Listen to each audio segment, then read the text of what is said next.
Mon propos à moi, c'est le Congrès. Bon.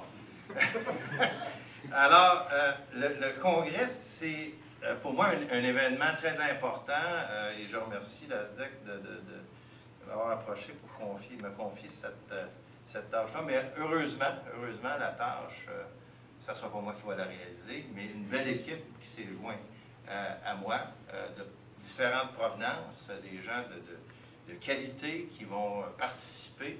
Et on souhaite un effet boule de neige, c'est-à-dire plus on va approcher du déroulement du congrès, on va souhaiter que de plus en plus de gens s'impliquent à différents niveaux, parce que le succès d'un congrès repose sur ce travail d'équipe-là.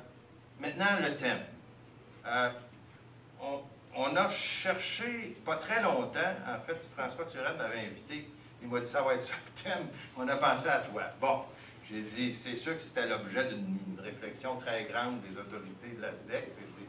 Mais, alors j'ai dit, écoute, la question de la création de richesse et de distribution de richesse, c'est quand même, il faut se le dire, on l'a tout étudié, on n'a jamais tellement tout compris. Hein, parce que si on l'avait compris, s'il y a une annonce, si on le savait, on l'aurait, ou si on l'aurait, on le saurait. En tout cas, bref, si on l'avait compris, tout ça, toutes les mécaniques, toute la question des facteurs qui influencent la création de richesse, puis ceux qui vont définir avec succès les facteurs de distribution de cette richesse-là, je dirais qu'on aurait un programme extraordinaire, puis je vais vous dire, Donc, je ne vous promets pas nécessairement la réponse unique à cette question-là, mais je vous suggère un méchant bon débat d'idées, en ayant en tête des préoccupations qui sont à la fois je dirais théorique, parce que c'est sûr qu'on aime ça, les économistes, on fait des modèles, information pure et parfaite. C'est extraordinaire. Je n'ai jamais travaillé dans un milieu où l'information était pure et parfaite, mais en tout cas, ceci dit, on pourra se permettre ces exercices-là parce que c'est bon pour essayer de comprendre les choses. Il va falloir essayer de comprendre certains facteurs parce que ça explique, après ça, on cherche à expliquer des comportements.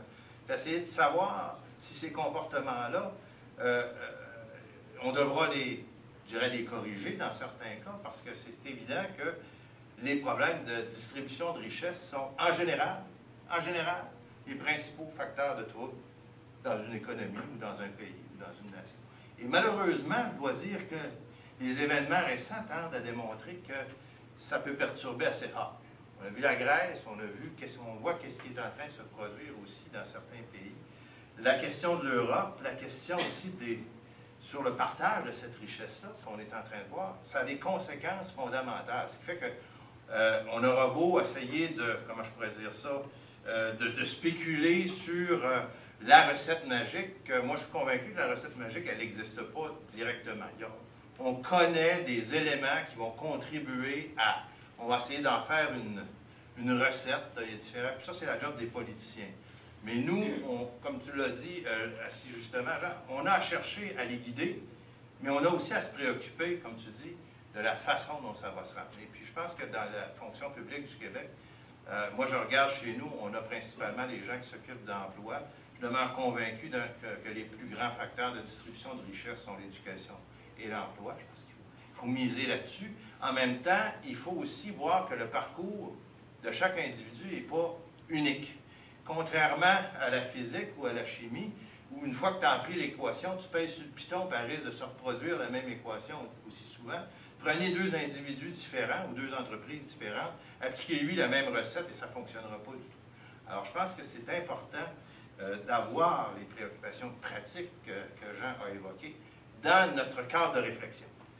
Alors, tout ça pour dire que, oui, on va s'intéresser à des affaires aussi terre à terre que qu'est-ce qui se passe avec les très riches? Qu'est-ce qui se passe avec les moyennement riches? Qu'est-ce qui se passe avec les pauvres? C'est quoi la classe moyenne? Parce que ça, c'est toujours la question piège. Hein? Moi, quand je suis économiste, avec la famille, dit, c'est quoi la classe moyenne? Jamais toujours la vraie bonne réponse. C'est sous la main. Maintenant, l'économie va-tu bien? Ça, c'est l'autre question qu'il pose après. Comment Christian pense? Mais une fois ça fait et dit, à travers cette problématique-là, de la question de la création de richesse, de la distribution de la richesse, on devra intégrer d'autres préoccupations qui seront davantage sectorielles. La question d'un pays ou une place comme le Québec, un territoire, une nation comme le Québec, qu'est-ce que ça prend pour accroître notre richesse puis mieux la distribuer? Parce qu'on a une problématique, on a un État qui dit qu'il a de la difficulté à boucler les deux bouts, à s'offrir des services de qualité. On a une situation démographique qui est particulière. Comment ça vient jouer? Est-ce qu'on va demander une contribution plus grande à certains acteurs qui, par le passé, bénéficiaient de certains services? À la Régie des rentes, est-ce qu'on doit se préoccuper de ce qui va se passer à la CARA éventuellement? Je pense qu'il va falloir se préoccuper, oui, de l'offre de services, mais aussi des grandes lignes des politiques pour offrir ces services-là. Par la suite, c'est sûr qu'on a une économie qui repose sur les ressources naturelles, en bonne partie. L'innovation, tout le monde en parle, on innove, je pense qu'on diversifie l'économie, mais la recette magique, je pense qu'elle est encore en questionnement. Et à travers tout ça, il y a des auteurs qui, depuis quelque temps, commencent à émerger, à bousculer un peu les préoccupations des économistes. Piketty a sorti des choses qui ont fait en sorte que, il y a beaucoup de gens qui se sont posés des questions sur la question de la distribution de la richesse. Est-ce que la distribution serait aussi un facteur de création de richesse? Est-ce qu'on ne pourrait pas utiliser ce véhicule-là pour accroître la richesse, mais également accroître les facteurs de distribution? Bref, c'est un peu à cet exercice-là qu'on va vous convier lors du prochain congrès, qui aura lieu, si mes notes sont bonnes, le 18 mai et le 20 au 20 mai prochain. C'est évident que vous serez probablement appelés à contribuer d'une façon ou d'une autre. On va chercher évidemment des orateurs. On va en faire venir quelques-uns, mais je pense qu'on a aussi des gens qui ont des choses à dire à Québec. Alors, on pourrait dire, participer. Il y aura une section de formation, une thématique à établir au niveau de la formation. Et l'idée, c'est de partager, puis c'est de donner, je suis responsable aussi de la loi sur le 1% de la formation, mais que ça soit de qualité. Donc, j'ai une grosse préoccupation de mon ministre, c'est arrêter les formations de clowns, puis aller vers des formations de qualité. Bon, alors on va essayer de se faire un congrès de qualité, mais qui soit aussi fait dans la bonne humeur, et puis dans lequel, j'espère, il y aura quand même des activités plus sociales, mais qui ne seront pas admissibles au 1%. Alors, je vous invite à participer à le reste de la soirée. Ça va faire bien plaisir de vous rencontrer. Il y a d'autres organismes du travail sur lesquels tu travailles harmonieusement, mais on a aussi la fusion avec la CARA, puis la Régie des rentes, et puis on va avoir un dossier aussi dont on a peu entendu parler pour le moment. En fait, il y avait un article de Francis Veil ce matin dans la presse sur le déploiement de Service Québec. Parce que c'est vrai qu'au Québec, on a peut-être, dans notre fonction publique, pensé à beaucoup le thinking de la chose, puis quand vient le temps, on crée toujours un nouvel organisme. C'était notre façon historique de fonctionner. À chaque besoin, un nouvel organisme. C'est pas mauvais, mais il y a un coût à tout ça. Alors, on va travailler de façon ardue suite au rapport de Mme Robillard au déploiement de Service Québec, qui va venir aussi... enfin, on a fusionné Service Québec et le ministère de l'Emploi et de la Solidarité déjà l'an dernier, il y a 2 ans. Et là, on va vraiment essayer de redéployer et de moderniser l'offre de service du gouvernement. Alors, c'est sûr que ça va amener des grosses questions.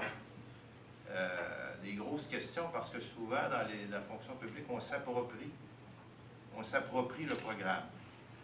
On n'est pas les propriétaires des programmes.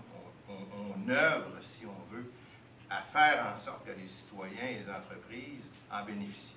Alors, c'est évident que ça va demander peut-être une petite réflexion de se dire, est-ce qu'on met en commun des services pour, non pas du point de vue de l'État en premier lieu, c'est sûr qu'il devra être vérifié, mais du point de vue du citoyen, puis de l'entreprise. Alors, on a un petit défi, puis les propos de Jean, je pense, nous amènent droit à cette préoccupation-là, tout en ayant en tête, comme on disait, la protection aussi du service, la qualité du service, puis aussi tout l'environnement dans lequel ce service-là va être offert. C'est pas malheureusement le but de mon propos, mais ta partie, là, tu m'as craqué là-dessus. Ça me tentait de vous en parler parce que c'est un défi important. Puis ça fait 12 ans au Québec qu'on essaye de savoir ce qu'on va faire avec Service Québec. Toutes les autres provinces ont déjà démarré ça. Il y a des expériences plus ou moins heureuses quand on les compare, mais somme toute, on est un peu à la remorque aussi dans le déploiement de nos services en ligne. On fait de très belles choses, mais un peu éparses, un peu 800 sites, je pense, Internet, ou des affaires de fou. Pour le citoyen, là, c'est compliqué. Alors, en tout cas, il y a une préoccupation que je rejoins très, très grandement dans les propos de Jean. ceci dit, mon propos à moi, c'est le Congrès. Bon. Alors, le Congrès, c'est pour moi un événement très important et je remercie la SDEC de m'avoir approché pour me confier cette tâche-là. Mais heureusement, la tâche, ça ne sera pas moi qui va la réaliser, mais une belle équipe qui s'est jointe à moi, de différentes provenances, des gens de qualité qui vont participer. Et on souhaite un effet boule de neige, c'est-à-dire plus on va approcher du déroulement du congrès, on va souhaiter que de plus en plus de gens s'impliquent à différents niveaux, parce que le succès d'un congrès repose sur ce travail d'équipe-là. Maintenant, le thème. On a cherché, pas très longtemps, en fait, François Turenne m'avait invité, il m'a dit, ça va être ça le thème, on a pensé à toi. Bon, j'ai dit, c'est sûr que c'était l'objet d'une réflexion très grande des autorités de la SDEC. Mais, alors j'ai dit, écoute, la question de la création de richesse et de distribution de richesse, c'est quand même, il faut se le dire, on l'a tout étudié, on n'a jamais tellement tout compris. Hein, parce que si on l'avait compris, si il y a une annonce, si on le savait, on l'aurait, ou si on l'aurait, on le saurait, en tout cas. Bref, si on l'avait compris, tout ça, toutes les mécaniques, toute la question des facteurs qui influencent la création de richesse, puis ceux qui vont définir avec succès les facteurs de distribution de cette richesse-là, je dirais qu'on aurait un programme extraordinaire, puis je vais vous dire, Donc, je ne vous promets pas nécessairement la réponse unique à cette question-là, mais je vous suggère un méchant bon débat d'idées, en ayant en tête des préoccupations qui sont à la fois, je dirais, théoriques, parce que c'est sûr qu'on aime ça, les économistes, on fait des modèles, information pure et parfaite. C'est extraordinaire. Je n'ai jamais travaillé dans un milieu où l'information était pure et parfaite, mais en tout cas, ceci dit, on pourra se permettre ces exercices-là parce que c'est bon pour essayer de comprendre les choses. Il va falloir essayer de comprendre certains facteurs parce que ça explique, après ça, on cherche à expliquer des comportements. Puis essayer de savoir si ces comportements-là, on devra les corriger dans certains cas parce que c'est évident que les problèmes de distribution de richesse sont en général, les principaux facteurs de trouble dans une économie ou dans un pays ou dans une nation. Et malheureusement, je dois dire que les événements récents tendent à démontrer que ça peut perturber assez fort. On a vu la Grèce, on voit qu'est-ce qui est en train de se produire aussi dans certains pays. La question de l'Europe, la question aussi sur le partage de cette richesse-là qu'on est en train de voir, ça a des conséquences fondamentales. Ce qui fait que on aura beau essayer de, comment je pourrais dire ça, de spéculer sur la recette magique. Moi, je suis convaincu que la recette magique, elle n'existe pas directement. On connaît des éléments qui vont contribuer à... On va essayer d'en faire une recette. Il y a différents... Puis ça, c'est la job des politiciens. Mais nous, comme tu l'as dit assez justement, Jean, on a à chercher à les guider, mais on a aussi à se préoccuper, comme tu dis, de la façon dont ça va se remplir. Puis je pense que dans la fonction publique du Québec, moi je regarde chez nous, on a principalement les gens qui s'occupent d'emploi. Je demeure convaincu que les plus grands facteurs de distribution de richesse sont l'éducation et l'emploi. Je pense qu'il faut miser là-dessus. En même temps, il faut aussi voir que le parcours de chaque individu n'est pas unique. Contrairement à la physique ou à la chimie, où une fois que tu as appris l'équation, tu pèses sur le piton et elle risque de se reproduire la même équation aussi souvent. Prenez deux individus différents ou deux entreprises différentes, appliquez-lui la même recette et ça ne fonctionnera pas du tout. Alors, je pense que c'est important d'avoir les préoccupations pratiques que Jean a évoquées dans notre cadre de réflexion. Alors, tout ça pour dire que, oui, on va s'intéresser à des affaires aussi terre à terre que qu'est-ce qui se passe avec les très riches, qu'est-ce qui se passe avec les moyennement riches, qu'est-ce qui se passe avec les pauvres, c'est quoi la classe moyenne? Parce que ça, c'est toujours la question piège. Hein? Moi, quand je suis économiste, quand la famille dit « C'est quoi la classe moyenne? » Jamais toujours la vraie bonne réponse. Sous la main, maintenant, l'économie va-tu bien? Ça, c'est l'autre question qu'il pose après, comment il s'en passe. Mais une fois ça fait et dit, à travers cette problématique-là, de la question de la création de richesse, de la distribution de la richesse, on devra intégrer d'autres préoccupations qui seront davantage sectorielles. La question d'un pays ou une place comme le Québec, un territoire, une nation comme le Québec, qu'est-ce que ça prend pour accroître notre richesse puis mieux la distribuer?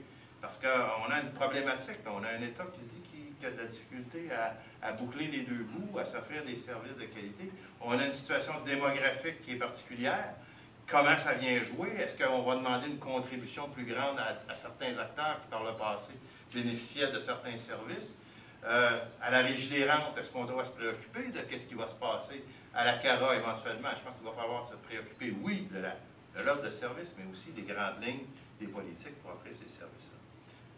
Par la suite, c'est sûr qu'on a une économie qui repose sur ses ressources naturelles, en bonne partie.